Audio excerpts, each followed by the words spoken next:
ಖರ್ಗೆ ದಾಳ ಎಸೆದಿದ್ದ ಟಿಎಂಸಿ ಆಪ್ಗೆ ಕಾಂಗ್ರೆಸ್ ತಿರುಗೇಟು. ನಿತೀಶ್ ಕುಮಾರ್ಗೆ ಇಂಡಿಯಾ ಕೂಟದ ಸಂಚಾಲಕ ಹುದ್ದೆ, ಪ್ರಧಾನಿ ಅಭ್ಯರ್ಥಿ ಬದಲು ಸಂಚಾಲಕ ಹುದ್ದೆ ಸೃಷ್ಟಿಸೋದಕ್ಕೆ ಪ್ಲಾನ್. ಇಂಡಿಯಾ ಕೂಟದ ಸಾರಥ್ಯ ಜೆಡಿಯುನ ನಿತೀಶ್ ಕುಮಾರ್ಗೆ ನೀಡ್ತಾರಾ? ಒಂದೇ ಕಲ್ಲಿನಲ್ಲಿ ಎರಡು ಹಕ್ಕಿ ಹೊಡೆಯೋದಕ್ಕೆ ಕಾಂಗ್ರೆಸ್ ಮುಂದಾಗಿದೆ. ಸಂಚಾಲಕ ಹುದ್ದೆ ಸೃಷ್ಟಿ ಮೂಲಕ ಪ್ರಧಾನಿ ಅಭ್ಯರ್ಥಿ ಕಿತ್ತಾಟಕ್ಕೆ ಬ್ರೇಕ್. ರಾಹುಲ್ ಪ್ರಧಾನಿ ರೇಸ್ನಲ್ಲಿ ಇಡುವ ಕಾಂಗ್ರೆಸ್ ಹಾದಿ ಮತ್ತಷ್ಟು ಸುಗಮ ಮಾಡಿಕೊಳ್ತಾ ಇದೆಯಾ? ಪ್ರಧಾನಿ ಅಭ್ಯರ್ಥಿ ವಿವಾದದ ಬಳಿಕ ನಿತೀಶ್ ಕುಮಾರ್ ಮುನಿಸಿಕೊಂಡಿದ್ರು. ಈ ಬಗ್ಗೆ ಆಪ್ತರ ಬಳಿ ನೋವು ತೋಡಿಕೊಂಡಿದ್ರು ಬಿಹಾರ ಸಿಎಂ.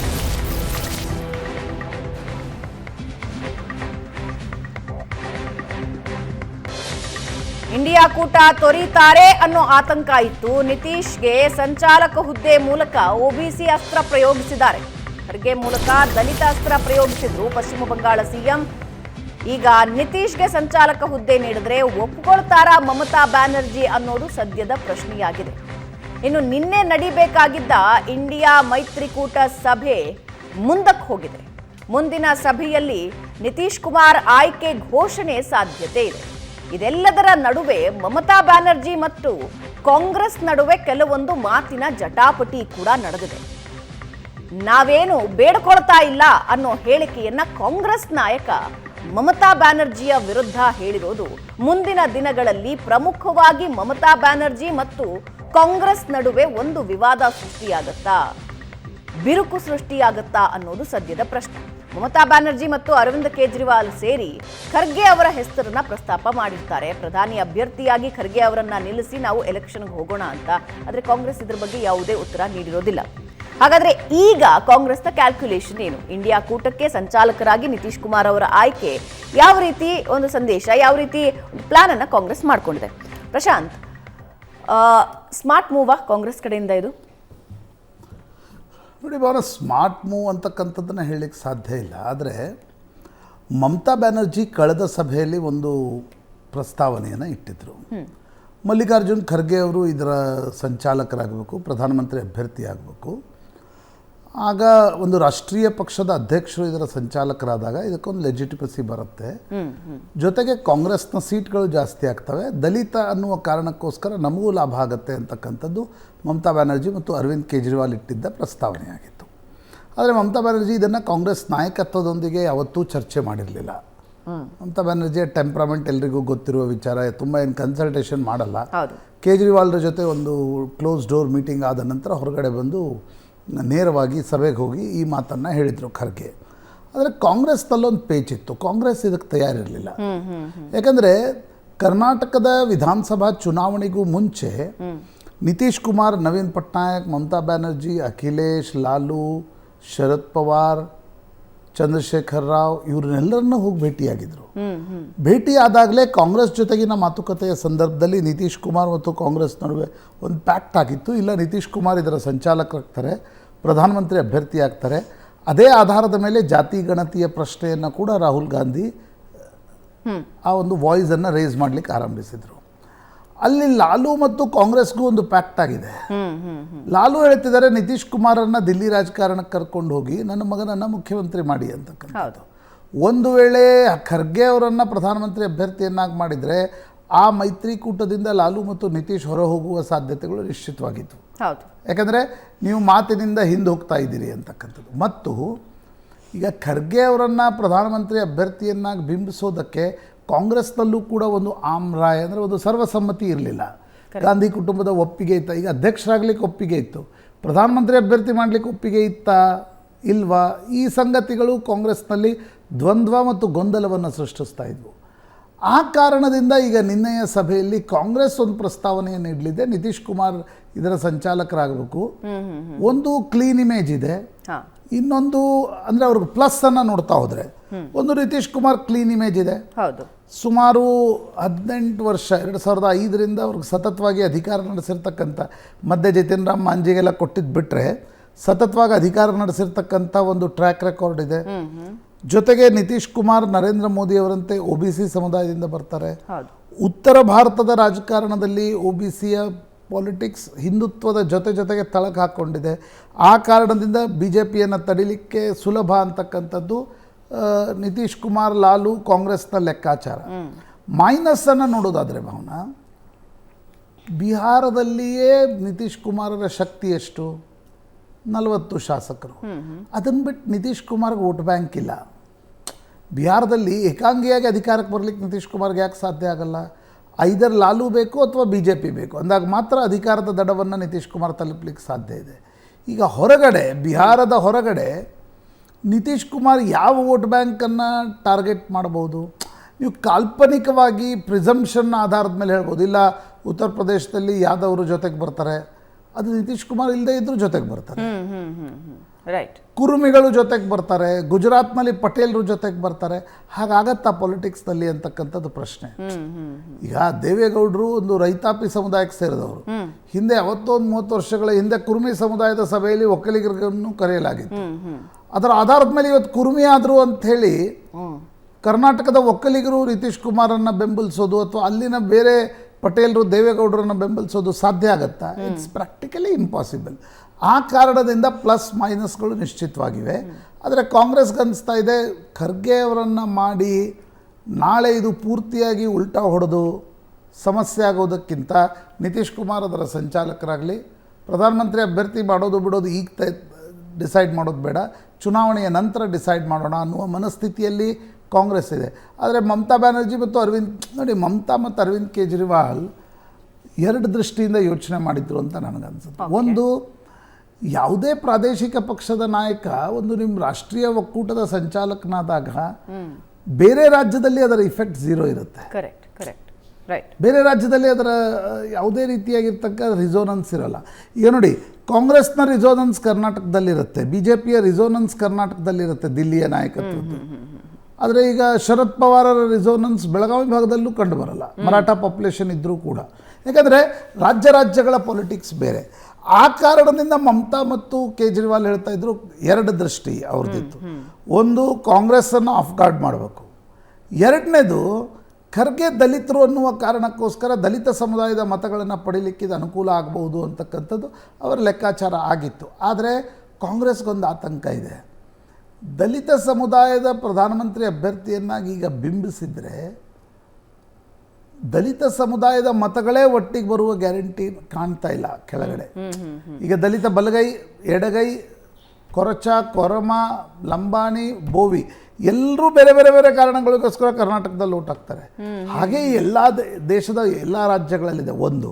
ಇನ್ನೊಂದು, ನಮ್ಮ ಸೋಷಿಯಲ್ ಫಾಲ್ಟ್ ಲೈನ್ಗಳನ್ನು ನೀವು ಗಣನೆಗೆ ತೆಗೆದುಕೊಂಡಾಗ ದಲಿತ ಸಮುದಾಯದ ಒಬ್ಬ ಪ್ರಧಾನಮಂತ್ರಿ ಅಭ್ಯರ್ಥಿಯನ್ನು ಉಳಿದ ತಥಾಕಥಿತ ಮೇಲ್ಜಾತಿಗಳು ಒಪ್ಪದೇ ಹೋದರೆ, ಪಂಜಾಬ್ನಲ್ಲಿ ಏನೊಂದು ಪ್ರಯೋಗ ವಿಫಲ ಆಯಿತು, ಆ ರೀತಿಯ ವಿಫಲತೆ ಆದರೆ ಅದೊಂದು ದೊಡ್ಡ ಸೆಟ್ ಬ್ಯಾಕ್ ಆಗ್ಬೋದು ಅಂತಕ್ಕಂಥದ್ದು ಕೂಡ ಕಾಂಗ್ರೆಸ್ಸನ್ನು ಕಾಡ್ತಾ ಇದೆ. ಹೀಗಾಗಿ ಕಾಂಗ್ರೆಸ್ ನನಗನ್ಸುತ್ತೆ ಅದು ತುಂಬ ಬಾಲನ್ನು ಒಳಗಡೆ ಬಿಟ್ಕೊಂಡು ಬ್ಯಾಟಿಂಗ್ ಮಾಡುವ ಸ್ಥಿತಿಯಲ್ಲಿಲ್ಲ, ಆಚೆಯಿಂದ ಆಚೆಗೆ ಬಾಲನ್ನು ಆಟ ಆಡ್ತಕ್ಕಂಥ ಸ್ಥಿತಿಯಲ್ಲಿದೆ. ನಿತೀಶ್ ಕುಮಾರರನ್ನು ಸಂಚಾಲಕರನ್ನಾಗಿ ಮಾಡಿ, ನಿತೀಶ್, ಲಾಲು ಕಾಂಗ್ರೆಸ್ನ ಒಂದು ರೀತಿಯಾಗಿ ಇವತ್ತಿನ ಪರಿಸ್ಥಿತಿಯಲ್ಲಿ Lalu is all weather friend of Congress. Akhilesh ಕೂಡ ಇಲ್ಲ, ಆದರೆ ಲಾಲು ಕಾಂಗ್ರೆಸ್ ಜೊತೆ ಮೊದಲಿಂದಲೂ ಕೂಡ ಗಟ್ಟಿಯಾಗಿದ್ದಾರೆ. 2004ರ UPA ಪ್ರಯೋಗದಿಂದ ಲಾಲು ಕಾಂಗ್ರೆಸ್ ಜೊತೆಗೆ ಇದ್ದೇ ಇದ್ದಾರೆ. ಆ ಕಾರಣಕ್ಕೋಸ್ಕರ ಲಾಲೂರನ್ನು ಅನಾಯ್ ಮಾಡದೆ ಮಮತಾ ಬ್ಯಾನರ್ಜಿ ಏನು ಮಾಡ್ತಿದ್ದಾರೆ ನೋಡಿ, ಅವತ್ತವ್ರು ಖರ್ಗೆ ಪ್ರಸ್ತಾವನೆ ಇಟ್ಟರು. ನಂತರ ಅವರನ್ನು ಯಾರೋ ಕೇಳಿದ್ರು, ಪಶ್ಚಿಮ ಬಂಗಾಳದಲ್ಲಿ ಎಷ್ಟು ಸೀಟ್ ಬಿಟ್ಕೊಡ್ತೀರಿ? ಅವರಂದ್ರು 2 ಸೀಟ್. 2 ಸೀಟಿಗೆ ಸಿಟ್ಟಿಂಗ್ ಇವೆ, ಅವು 2 ಬಿಟ್ಕೊಡ್ತೀನಿ ಅಂತಕ್ಕಂಥದ್ದು. ಹೀಗಾಗಿ ನೀವೇನು ಹೇಳಿದ್ರಲ್ಲ, ಅಧೀರ್ ರಂಜನ್ ಚೌಧರಿ ಇವತ್ತು ಮಮತಾ ಬ್ಯಾನರ್ಜಿ ಜಟಾಪಟಿ ಇವತ್ತು ನಿನ್ನೆ ಅದಲ್ಲ, ಅದು ಕಾಂಗ್ರೆಸ್ನಲ್ಲಿ ಮಮತಾ ಬ್ಯಾನರ್ಜಿ ಇದ್ದಾಗಲಿಂದಲೂ ಆ ಜಟಾಪಟಿ ಇದೆ. ಮತ್ತು ಇವತ್ತು ಕಾಂಗ್ರೆಸ್ ಏನು ಉಳ್ಕೊಂಡಿದೆ ಪಶ್ಚಿಮ ಬಂಗಾಳದಲ್ಲಿ, ಅದು ಮಮತಾ ಬ್ಯಾನರ್ಜಿಯವರ ವೈಯಕ್ತಿಕ ವಿರೋಧ ಮಾಡುವವರ ಕಾರಣದಿಂದ ಉಳ್ಕೊಂಡಿದೆ. ನೋಡಿ, ಅಲ್ಲೂ ಒಂದು ಪಾಲಿಟಿಕ್ಸ್ ಇದೆ ಈಗ ಪಶ್ಚಿಮ ಬಂಗಾಳದಲ್ಲಿ. ಮಮತಾಗೆ ಅನಿಸ್ತಾ ಇದೆ ಕಾಂಗ್ರೆಸ್ ಜೊತೆಗೆ ಬರಲಿ, CPM ಬೇಡ. ಮಮತಾರ ಚಿಂತೆ ಏನು, CPM ಬಂದರೆ ಆಂಟಿ ಮಮತಾ ವೋಟ್ಸ್ ಏನು ಡಿವೈಡ್ ಆಗ್ತಾ ಇತ್ತು, ಅದು ಪೂರ್ತಿ ಬಿಜೆಪಿ ಶಿಫ್ಟ್ ಆಗ್ಬೋದು. ಆ ಕಾರಣದಿಂದ ಅವರು CPM ಬೇಡ ಅಂತಿದ್ದಾರೆ, ಕಾಂಗ್ರೆಸ್ ನಾನು 2 ಸೀಟ್ ಕೊಡ್ತೀನಿ ಅಂತಿದ್ದಾರೆ. ಕಾಂಗ್ರೆಸ್ ಅಂತ ಇದೆ ನಮ್ಗೆ ಕನಿಷ್ಠ 7ರಿಂದ 8 ಸೀಟ್ಗಳನ್ನು ಕೊಡಬೇಕು. ಮತ್ತು ಮಮತಾ ಬ್ಯಾನರ್ಜಿ ಜೊತೆ ಹೋದರೆ ಕಾಂಗ್ರೆಸ್ಗೂ ಕೂಡ ಪಶ್ಚಿಮ ಬಂಗಾಳದಲ್ಲಿ ಒಂದು ಆತಂಕ ಇದೆ, they may lose their relevance. Right. ಈಗ ನಿಮಗೆ ಈಗ ಮಮತಾ ಬ್ಯಾನರ್ಜಿ ಜೊತೆ ವಿರುದ್ಧ ಹೋರಾಟ ಮಾಡಿ ಈಸ್ತಾ ಇರ್ತಕ್ಕಂಥವರಿಗೆ ನೀವು ಅವ್ರ ಜೊತೆ ಹೋಗಿ ಅಂತಂದಾಗ ಅವರ ರಾಜಕೀಯ ಪ್ರಸ್ತುತತೆ ಪೂರ್ತಿ ಮುಗದೆ ಹೋಗುತ್ತಲ್ಲಿ. ಆ ಕಾರಣಕ್ಕೋಸ್ಕರ ಅಧಿರಂಜನ್ ಚೌಧರಿ ಇರ್ಬೋದು, ಪ್ರಿಯರಂಜನ್ ದಾಸ್ ಮುನ್ಷಿ ಅವರ ಪತ್ನಿ ದೀಪಾ ದಾಸ್ ಮುನ್ಷಿ ಇರ್ಬೋದು, ಉಳಿದ ನಾಯಕರು ಇರ್ಬೋದು, ಮಮತಾ ವಿರುದ್ಧ ಆಕ್ರೋಶದಿಂದ ಮಾತಾಡ್ತಾರೆ. ಆಕ್ರೋಶದಿಂದ ಮಾತಾಡಿದರೆ ಮಾತ್ರ ಅಲ್ಲಿ ಕಾಂಗ್ರೆಸ್ನ ಅಸ್ತಿತ್ವ ಉಳಿಯುತ್ತೆ. ಆ ಕಾರಣದಿಂದ ನೋಡಿ, ನೀವು ದಿಲ್ಲಿಯಲ್ಲಿ ಕುಳಿತು ಯೋಚನೆ ಮಾಡೋದು ಬೇರೆ, ರಾಜ್ಯಕ್ಕೆ ಹೋದಾಗ ಅದರ ರಿಪರ್ಕೇಷನ್ಸ್ ಏನು, ಪರ್ಮಿಟೇಷನ್ಸ್, ಕಾಂಬಿನೇಷನ್ಸ್ ಏನು, ಅದು that is different ball game ಅಂತ ನಾನು. ರಾಮ ಮಂದಿರ ಉದ್ಘಾಟನೆ ಹೊತ್ತಲ್ಲೇ ಮತ್ತೊಂದು ವಿವಾದ ಸೃಷ್ಟಿಯಾಗಿದೆ. ಪ್ರಭು ಶ್ರೀರಾಮನ ವಿರುದ್ಧ ಎನ್ಸಿಪಿ ನಾಯಕ ಈಗ ನಾಲಿಗೆ ಹರಿಬಿಟ್ಟಿದ್ದಾರೆ. ಎನ್ಸಿಪಿ ಸಮಾವೇಶದಲ್ಲಿ ಜಿತೇಂದ್ರ ಅವಾದ್ ವಿವಾದಾತ್ಮಕ ಹೇಳಿಕೆ ಕೊಟ್ಟಿದ್ದಾರೆ. ಶ್ರೀರಾಮ ಮಾಂಸಾಹಾರಿ ಅಂದಿದ್ದಾರೆ. ಭಗವಾನ್ ರಾಮ ಕ್ಷತ್ರಿಯ, ಕ್ಷತ್ರಿಯರು ಮಾಂಸಾಹಾರಿಗಳು. 14 ವರ್ಷ ಭಗವಾನ್ ಶ್ರೀರಾಮ ವನವಾಸಕ್ಕೆ ಹೋಗಿದ್ದ. ಕಾಡಿನಲ್ಲಿ ಸಸ್ಯಾಹಾರ ಹುಡುಕೋದಕ್ಕೆ ರಾಮ ಎಲ್ಲಿಗೆ ಹೋಗ್ತಾನೆ? ಭಾರತದ ಜನಸಂಖ್ಯೆಯಲ್ಲಿ 80% ಜನ ಮಾಂಸಾಹಾರಿಗಳು. ಮಾಂಸಾಹಾರಿಗಳೆಲ್ಲ ಶ್ರೀರಾಮನ ಭಕ್ತರು ಅಂತ ಜಿತೇಂದ್ರ ಅವಾದ್ ಹೇಳಿದ್ದಾರೆ. ಕೆಲವರು ಶ್ರೀರಾಮ ಕಾಡಿನಲ್ಲಿ ಸಸ್ಯಾಹಾರ ತಿಂತಿದ್ದ ಅಂತ ಹೇಳ್ತಾರೆ. ನಾನು ಭಗವಾನ್ ಶ್ರೀರಾಮ ಮಾಂಸಾಹಾರಿ ಅಂತ ಹೇಳ್ತೀನಿ, ನನ್ನ ಹೇಳಿಕೆಗೆ ನಾನು ಈಗಲೂ ಬದ್ಧ ಅಂತ ಜಿತೇಂದ್ರ ಸಮರ್ಥಿಸಿಕೊಂಡಿದ್ದಾರೆ. ಹಾಗಾದ್ರೆ ಏನು ಹೇಳಿದ್ರು ಮತ್ತು ಅದರ ಸಮರ್ಥನೆ ಏನಿತ್ತು ಅನ್ನೋದನ್ನ ನೋಡ್ಕೊಂಡ್ बन्नी. चालता चालता बघितलं तर सगळीकडनं जय श्रीराम. मी वरती गेलो आणि म्हटलं शांत रहिये, आणि मीच ओरडलो जय श्रीराम. मला एवढंच सांगायचं, तुमच्या बापाचा नाही तो माझा पण. मी म्हटलं राम का इतिहास पता आहे? आणि जे राम दर्शनाला जाणारे ते तिन्ही पक्षातले लोक, त्यांनाही सांगू इच्छितो की 14 वर्षाचा वनवास फक्त आईच्या आणि वडिलांच्या इच्छेखातर भोगणारा राम हा या पक्षात असू शकतो, या 3 पक्षात? अरे तुम्ही या 84 वर्षाच्या म्हाताऱ्याचं ऐकलं नाही, आमच्या आजोबाचं बापाचं नाही ऐकलं, तुम्ही कसली रामाची पूजा करायला चालले? अरे रामाकडनं काय शिकणार तुम्ही? तो राम म्हणेल अरे बाबा ये लोग आए, भागो इधर से. चालता चालता बघितलं तर खाते क्या थे राजा राम, और राम क्षत्रिय था, तो क्षत्रिय का खाना ही मांसाहारी होता है. लेकिन आप कह रहे हैं इसको क्या कंट्रोवर्सी कहीं ना कहीं होती है, आपको नजर नहीं आ रही? क्योंकि राम को मांसाहारी करना, क्या कंट्रोवर्सी? कंट्रोवर्सी क्या? राम का खाना क्या था? कोई बता देवे कि राम मेथी की भाजी खाता था? आप अपने कहे पे कायम है बिल्कुल, इसको कभी कायम है यार. ये है, आप क्या भारत को शाकाहारी बनाना चाहते हैं क्या? इस देश के 80% लोग आज भी मांसाहारी है, वो राम भक्ति है ना. खाते क्या? ಶ್ರೀರಾಮನ ಬಗ್ಗೆ ಜಿತೇಂದ್ರ ಅವಾದ್ ವಿವಾದಾತ್ಮಕ ಹೇಳಿಕೆಯ ಹಿನ್ನೆಲೆಯಲ್ಲಿ ದೇಶದಾದ್ಯಂತ ಆಕ್ರೋಶ ಭುಗಿಲೆದ್ದಿದೆ. ಹೇಳಿಕೆಯನ್ನ ಖಂಡಿಸಿದ್ದಾರೆ ಬಿಜೆಪಿ ನಾಯಕರು. ಮುಂಬೈನಲ್ಲಿ ಎನ್ಸಿಪಿ ನಾಯಕನ ವಿರುದ್ಧ ಬಿಜೆಪಿ ಬೃಹತ್ ಹೋರಾಟ ನಡೆಸಿದ್ದು, ಚುನಾವಣೆ ಬಂದಾಗ ಹಿಂದುತ್ವದ ಬಗ್ಗೆ ಗೇಲಿ ಮಾಡ್ತಾರೆ ಅಂತ ಕಿಡಿಕಾರಿದ್ದಾರೆ. ರಾಜಕೀಯಕ್ಕಾಗಿ ಇಂತಹ ಕಮೆಂಟ್ಗಳು ದುರಾದೃಷ್ಟಕರ. ಜಿತೇಂದ್ರ ವಿರುದ್ಧ ದೂರು ದಾಖಲಿಸುವಂತೆ ಬಿಜೆಪಿ ಒತ್ತಾಯಿಸ್ತಾ ಇದೆ.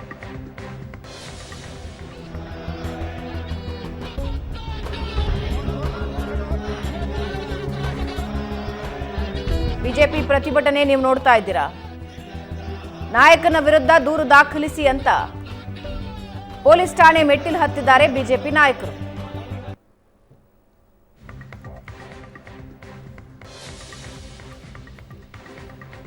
ಪ್ರಶಾಂತ್, ಈ ಚರ್ಚೆನೇ ನನಗೆ ಅರ್ಥ ಆಗಲ್ಲ.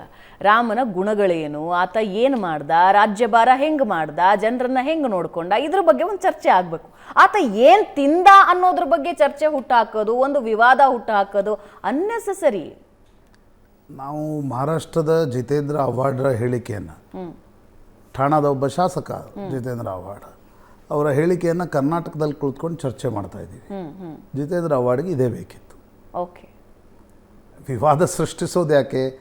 ಇಡೀ ದೇಶದಲ್ಲಿ ತನ್ನ ಬಗ್ಗೆ ಒಂದು ಚರ್ಚೆ ಆಗಬೇಕು. ಬಿ ಕೆ ಹರಿಪ್ರಸಾದ್ ಮೊನ್ನೆ ಹೇಳಿಕೆಯನ್ನು ಕೊಟ್ಟರು. ಯಾಕೆ ಹೇಳಿಕೆಯನ್ನು ಕೊಟ್ಟರು? ಮೊನ್ನೆ ಹೇಳಿದ್ವಿ, ಮನ್ನಣೆಯ ದಾಹವು ಎಲ್ಲಕ್ಕೂ ತೀಕ್ಷ್ಣತಮ. ಮನ್ನಣೆಯ ದಾಹ ಇದೆ, ಸುದ್ದಿಯಲ್ಲಿರಬೇಕು ಅಂತಕ್ಕಂಥ ಅನಿವಾರ್ಯತೆ ಇದೆ. ನಮ್ಮ ಪೊಲಿಟಿಕಲ್ ಪ್ರಸ್ತುತತೆ ಏನು ಅಂತಕ್ಕಂಥದ್ದರ ಬಗ್ಗೆ ದ್ವಂದ್ವಗಳಿವೆ. ಆ ಕಾರಣದಿಂದ ಇಂಥ ಹೇಳಿಕೆ ಕೊಟ್ಟರೆ ಇಡೀ ದೇಶದಲ್ಲಿ ಚರ್ಚೆ ಆಗ್ಬೋದು. ಸೋಷಿಯಲ್ ಮೀಡಿಯಾದ ಯುಗದಲ್ಲಿ ನಾವಿದ್ದೀವಿ. ಕ್ಷಣಾರ್ಧದಲ್ಲಿ ಬಾಂಬೆಯಲ್ಲಿರ್ತಕ್ಕಂಥದ್ದು ಎಲ್ಲೋ ಅಸ್ಸಾಂನ ಗುವಾಹಟಿಯಲ್ಲಿ ಚರ್ಚೆ ಆಗ್ಬೋದು. ಅದು ಸೋಷಿಯಲ್ ಮೀಡಿಯಾದ ಶಕ್ತಿ ಮತ್ತು ದೌರ್ಬಲ್ಯ ಎರಡೂ ಕೂಡ ಹೌದು. ಹೀಗಾಗಿ ಜಿತೇಂದ್ರ ಅವಾರ್ಡ್ ಒಂದು ಹೇಳಿಕೆಯನ್ನು, ಈಗ ರಾಮ ಮಾಂಸಾಹಾರಿ ಆಗಿದ್ದ ಅಂತ ಜಿತೇಂದ್ರ ಅವಾರ್ಡ್ ಹೇಳಿದರು. So what? ಅಂದರೆ ಇದು ನೀವೇನು ಇತಿಹಾಸದ ಅಂದರೆ ಖೋಜ್ ಮಾಡಿದ್ದ, ಒಂದು ಸಂಶೋಧನೆ ಮಾಡಿ ತೆಗೆದಿದ್ದ, ಎಲ್ರಿಗೂ ಗೊತ್ತಿರ್ತಕ್ಕಂಥ ವಿಷಯ. ಇದರಲ್ಲಿ ಹೊಸತೇನಿದೆ? ಮಾಂಸಾಹಾರಿ ಇರ್ತಕ್ಕಂಥವ್ರನ್ನು ನಾವು ಪೂಜಿಸೋಲ್ಲ ಅಂತಕ್ಕಂಥದ್ದನ್ನು ಎಲ್ಲಿ ನೋಡಿ, ಸಸ್ಯಾಹಾರದ ಕಾನ್ಸೆಪ್ಟ್ ನೀವು ಹಂಗೆ ನಾಗರಿಕತೆಯ ಎವಲ್ಯೂಷನನ್ನು ತೆಗೆದುಕೊಳ್ತಾ ಹೋಗಿ. ಏನು ಕೃಷಿ ಡೇ ಒನ್ನಿಂದ ನಮ್ಮಲ್ಲೇನು ಕೃಷಿ ಇತ್ತ? ಇರೋಲ್ಲ. ಮಾನವನ ವಿಕಾಸದ ಹಾದಿಯಲ್ಲಿ ಮೊದಲು ಪ್ರಾಣಿಗಳನ್ನೇ ತಿಂದು ಪ್ರತಿಯೊಬ್ಬನೂ ಮಾಂಸಾಹಾರಿ ಆಗಿದ್ದ. ನಂತರದ ಸಂದರ್ಭದಲ್ಲಿ ಯಾವಾಗ ಅನ್ನಿಸ್ಲಿಕ್ಕೆ ಶುರು ಆಯಿತೋ ಎಲ್ಲರಿಗೂ ಕಾಡಿನ ಪ್ರಾಣಿಗಳೇ ಆಹಾರವನ್ನು ಒದಗಿಸ್ಲಿಕ್ಕೆ ಸಾಧ್ಯ ಇಲ್ಲ ಅಂತಕ್ಕಂಥದ್ದು ಅರಿವಾಯಿತು, ನಿಧಾನವಾಗಿ ಕೃಷಿ ಹತ್ರ ವಾಲಿದ್ರು. ಭಾರತದಲ್ಲಿ ಈ ರೀತಿಯ ಧರ್ಮಗಳು ಯಾವ ವೆಜಿಟೇರಿಯನ್ ಧರ್ಮಗಳು, ಜೈನ್ ಧರ್ಮದ ಪ್ರಭಾವದ ನಂತರ ನಿಧಾನವಾಗಿ ವೆಜಿಟೇರಿಯನಿಸಮ್ ಆರಂಭ ಆಯಿತು. ಅದು ಯಾಕೆ ಆರಂಭ ಆಯಿತು? ಅದರಲ್ಲಿ ಅಸ್ಪೃಶ್ಯತೆ ಆ ಆಹಾರ ಪದ್ಧತಿಯ ಕಾರಣದಿಂದ ಹುಟ್ಕೊಳ್ತಾ, ಇವೆಲ್ಲವೂ ಇತಿಹಾಸಕಾರರು ಹೇಳಬೇಕು. ಈಗ ನಾನು ಕೂತ್ಕೊಂಡು ಇದನ್ನು ಹೇಳಲಿಕ್ಕೆ ಸಾಧ್ಯ ಇಲ್ಲ. ನಾನು ಆಹಾರ ಸಂಸ್ಕೃತಿಯ ವಿಶೇಷಜ್ಞನೂ ಅಲ್ಲ. ಆದರೆ ಇಷ್ಟರ್ಥ ಆಗತ್ತೆ, ಕೆಲವು ಅನಗತ್ಯವಾಗಿರ್ತಕ್ಕಂಥ ಹೇಳಿಕೆಗಳನ್ನು ಕೊಟ್ಟು ಅದನ್ನು ಸುದ್ದಿ ಮಾಡಿ ನಾವು ಪ್ರಸ್ತುತತೆಯನ್ನು ಉಳಿಸ್ಕೊಳ್ಬೇಕು ಅಂತಕ್ಕಂಥ ಪ್ರಯತ್ನ ಕೆಲವರೇನು ಮಾಡ್ತಾ ಇರ್ತಾರೆ.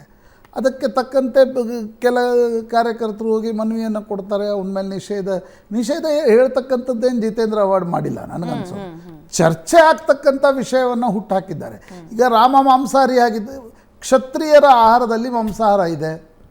ಕೃಷ್ಣ ಯಾದವ ಕುಲಕ್ಕೆ ಸೇರಿದವನು, ಯಾದವರ ಆಹಾರ ಪದ್ಧತಿಯಲ್ಲಿ ಮಾಂಸಾಹಾರ ಇದೆ. ಇದರಲ್ಲಿ ಹೊಸತೇನಿದೆ?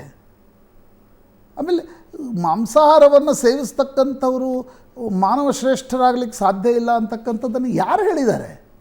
ಇಲ್ಲ ವೆಜಿಟೇರಿಯನ್ ತೆಗೆದುಕೊಳ್ತಕ್ಕಂಥವ್ರು ಮಾತ್ರ ಶ್ರೇಷ್ಠ ಜನ. ಇದು ನಮ್ಮ ವೈಯಕ್ತಿಕವಾಗಿರ್ತಕ್ಕಂಥ ಭಾವಭಕುತಿಗೆ ಸಂಬಂಧಪಟ್ಟಿರ್ತಕ್ಕಂಥ ವಿಚಾರ. ನಾನು ವೆಜಿಟೇರಿಯನಿಸಮ್ ಆಗಿರ್ತೀನೋ, ನಾನು ಮಾಂಸಾಹಾರವನ್ನು ಸೇವಿಸ್ತೀನೋ ಅಂತಕ್ಕಂಥದ್ದು ವೈಯಕ್ತಿಕ. ಅದು ನಂತರ ಸಮುದಾಯಗಳಲ್ಲೂ ಕೂಡ ಆ ರೀತಿಯಾಗಿರ್ತಕ್ಕಂಥ ಪದ್ಧತಿ ಬಂತು. But that is my individual choice. ಆ ಕಾರಣದಿಂದ ನೋಡಿ, ರಾಮ ಮತ್ತು ಕೃಷ್ಣ ನಾವು ನಿನ್ನೆನೂ ಕೂಡ ಮಾತಾಡಿದ್ವಿ, ಸಾಮಾನ್ಯ ಮಾನವರೇ. ಈಗ ಶ್ರೀರಾಮಚಂದ್ರ ದಶರಥನ ಪುತ್ರ, ಯಾಕೆ ರಾಮನನ್ನು ಇವತ್ತು ಇಡೀ ದೇಶ ಪೂಜಿಸುತ್ತೆ? ಆಗಿನ ಕಾಲದಲ್ಲಿ ನನಗನ್ಸೋದು, ನಾನು ಯೋಚನೆ ಮಾಡ್ತೀನಿ, ಒಬ್ಬ ರಾಜನಿಗೆ ರಾಜ ಬಹುವಲ್ಲಭ ಅಂತ ಕರಿತಾಯಿದ್ರು. 10 ಜನ 15 ಜನ 20 ಜನ ಮಕ್ಕಳು ಇರ್ತಾಯಿದ್ರು. ಆದರೆ ಬೈ ಚಾಯ್ಸ್ ರಾಮ ಏಕಪತ್ನಿ ವ್ರತಸ್ಥನಾಗಿದ್ದ. ನಂಬರ್ 1. ನಂಬರ್ 2, ನಾವು ಇವತ್ತಿನ ಕಾಲದಲ್ಲಿ ನೋಡ್ತಾ ಇದ್ದೀವಿ ಹೇಗೆ ತಂದೆ ಮಕ್ಕಳ ನಡುವೆ ಆಸ್ತಿಗಾಗಿ ಕಾದಾಟ ನಡೆಯುತ್ತೆ. ಆದರೆ ತಂದೆ ನಿನ್ನನ್ನು ಪಟ್ಟಾಭಿಷೇಕ ಮಾಡ್ತೀನಿ ಅಂತ ಹೇಳಿ ಇಡೀ ಅಯೋಧ್ಯೆಯಲ್ಲಿ ಉಲ್ಲಾಸ ಇರತಕ್ಕಂಥ ಸಂದರ್ಭದಲ್ಲಿ, ಎಲ್ಲ ತಯಾರಿಯಾಗಿರ್ತಕ್ಕಂಥ ಸಂದರ್ಭದಲ್ಲಿ, ತಂದೆ ತನ್ನ ಮತ್ತೊಬ್ಬ ಪತ್ನಿಗೆ ಮಾತು ಕೊಟ್ಟಿದ್ದ ಅನ್ನುವ ಕಾರಣಕ್ಕೋಸ್ಕರ ಒಂದು ಕ್ಷಣವೂ ಯೋಚನೆ ಮಾಡದೆ 14 ವರ್ಷಗಳ ವನವಾಸಕ್ಕೆ ಹೋಗಿರ್ತಕ್ಕಂಥ ಒಬ್ಬ ವ್ಯಕ್ತಿ ರಾಮ. ಇವತ್ತಿನ ರಾಜಕಾರಣಿಗಳನ್ನು ಕಂಪೇರ್ ಮಾಡಿ ನೋಡಿ, ಇವತ್ತಿನ ರಾಜಕಾರಣಿಗಳನ್ನು ರಾಮನ ಜೊತೆ ಕಂಪೇರ್ ಮಾಡಿ ನೋಡಿ. ಮತ್ತು ಸೀತೆಯನ್ನು ಶೋಧಿಸ್ತಾ ರಾಮ ಮತ್ತು ಸೀತೆ ಈ ಆದರ್ಶಗಳನ್ನು ಸಮಾಜದ ಮುಂದಿಡುವುದಕ್ಕೋಸ್ಕರ ರಾಮಾಯಣ ಏನು ಬರೆಯಲಾಯಿತು. ರಾಮನನ್ನು ಜನ ಮಾನವನಿಂದ ದೈವತ್ವಕ್ಕೆ, ಒಬ್ಬ ನರ ಹರಿಯಾಗಬಲ್ಲ.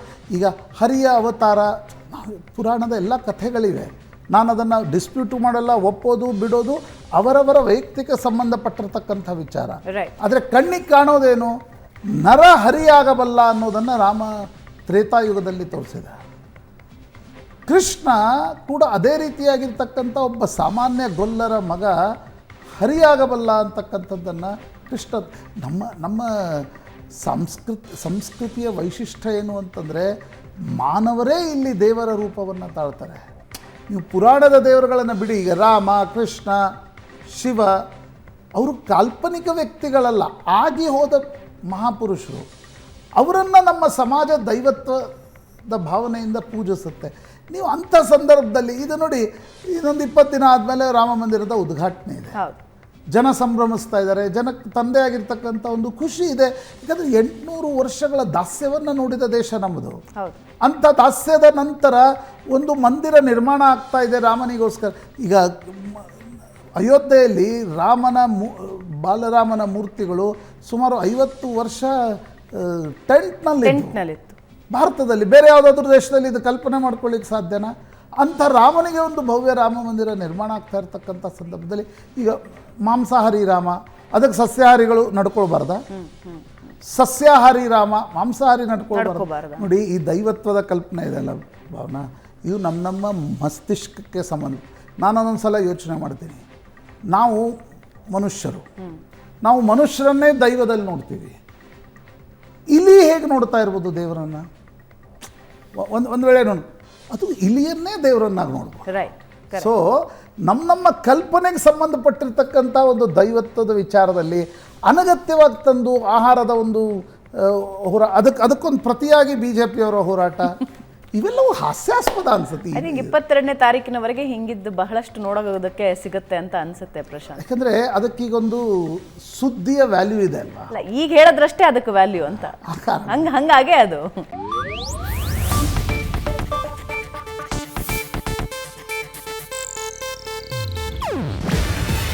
ಇದು ಏಷ್ಯಾನೆಟ್ ನ್ಯೂಸ್ ನೆಟ್ವರ್ಕ್ ಪ್ರಸ್ತುತಿ. ನೀವು ನೋಡ್ತಿದ್ದೀರಾ ಏಷ್ಯಾನೆಟ್ ಸುವರ್ಣ ನ್ಯೂಸ್.